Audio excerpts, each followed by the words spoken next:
The Diocese of Atlanta has a companion relationship with the Diocese of Cape Coast, Ghana, to deepen their understanding of what Jesus wants them to do in the world.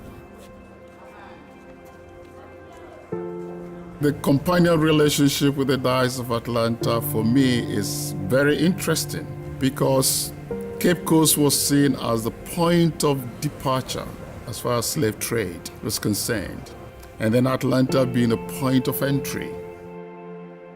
I went on this wonderful pilgrimage.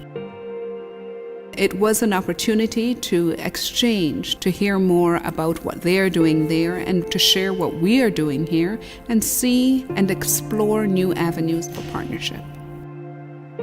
What we thought was going to be different felt like home. And so it just showed the really short distance there is between Ghana and Atlanta. My hope and aspiration is for us to see the way forward. How can we turn the pain and the grief into coming to realize that we are one people created in the image of God?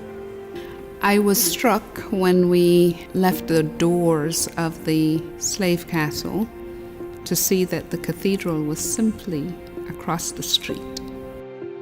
In many of the dungeons, just above us would be a chapel where these European people would be worshiping God.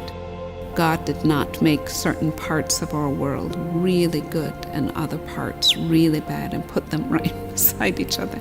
We're all all of us together.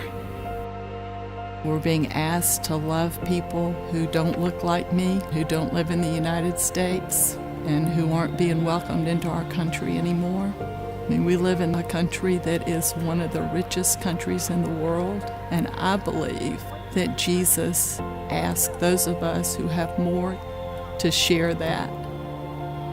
We have every moral right to remember the past and the pain, but we cannot afford to live in the past, so we need to move on.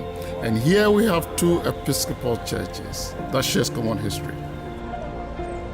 We are challenging the world to love like Jesus by seeing the dignity in every human being and by being bold and courageous enough to have some difficult conversations.